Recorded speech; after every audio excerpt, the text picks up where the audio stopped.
Nung una po na yung ilan po sa mga impormasyon na nakuha po namin ay, sinasabing ilang linggo na or, may halos isang buwan na napapag-usapan at maingay nga po yung pagpapalit ng liderato, diyaan sa Kamara. Pero, yun nga po, yung una-una, yung pangalan na ninyo na lumutang at sinasabing kayo po yung unang konsiderasyon.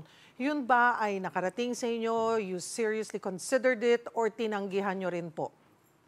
No, I think that came out only because I was the most vocal, 'di ba? Ako yung Hmm, pinaka-vocal doon sa sinasabing hindi ko na kayang iboto si Speaker Martin. Tapos ang nangyari, lumabas na tong lahat ng kontrobersya sa flood control at syempre naapektuhan yung reputasyon ng House of Representatives at kaming mga congressman, no?